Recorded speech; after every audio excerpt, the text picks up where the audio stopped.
Welcome to Northumberland coastline, and this rocky shore in particular, where behind me you'll see what's left of Dunseverick Castle. Dunseverick, the very name seems regal, and it sounds rich.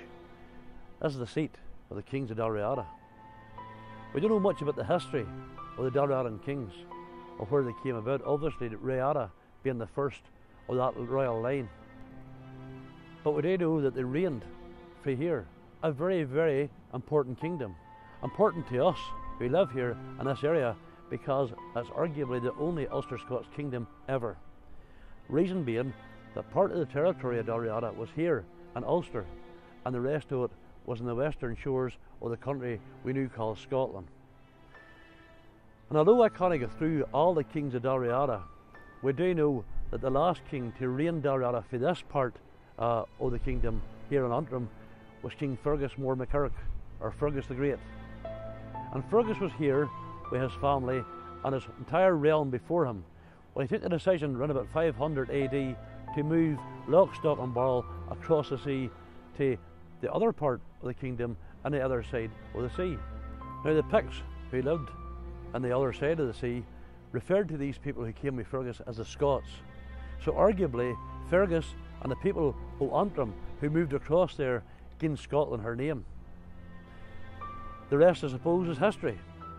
We can trace the royal line from Fergus right through to the current monarch, Queen Elizabeth II.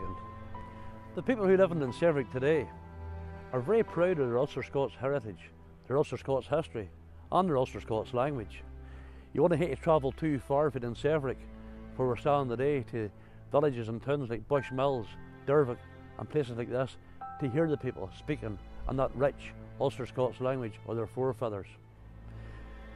One such bard who came from here was John McKinley. And John McKinley was somebody who valued his Ulster-Scots greatly. He wrote in English, but he also wrote in Ulster-Scots.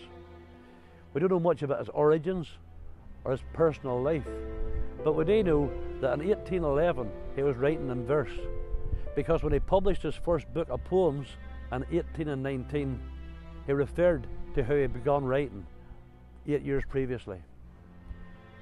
For a man who was in receipt of only about 6 months' school in his entire life, that's a remarkable achievement that he could read and write at all, never mind read and write in verse, never mind get a book published. The full-on poem was written by John McKinley and dedicated to James MacDonald, MD of Belfast, and it's entitled The Invitation.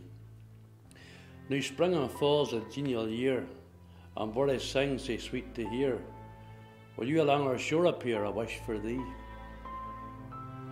'Twill mak ilk scene to me sae dear, thy face to see. Come to our shore and dinna fail, he waits thy come on reverent trail.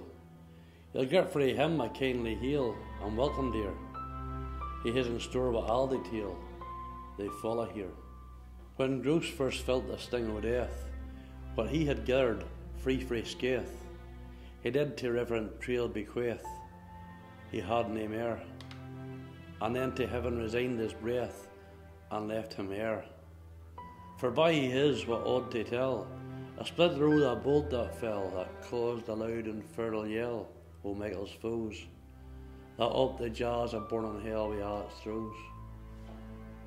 He has a box with chips and shavings, frae Mother Eve they were the leavings, when she was made to ease the gravings o' father man, and coins of tubal canes and gravings with the first plan.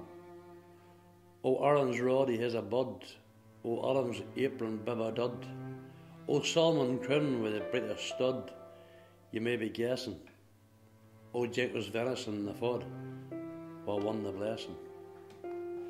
He keeps the ring by God's commands, while wed the first in Eden's lands. We yet hope to join me hands and where it be. Soon may he publish the blessed hands between her and me. And thank you what a new remark. He has the tools that built Noah's ark. He'd bring the elk and frae the ark go Adam's banes, and show the how the curious work wraps his remains. Oh, what he is, this is a sample. See o'er the lave a mammon trample. I'll aim the most glorious temple, both out and in. I'll show I'll type with its example and cure for sin. Will you not own to this yoursel, though fused like you I fend fu well, that o'er ye a bears the veil beneath the moon, that a frae him since Adam fell, maun crave a boon.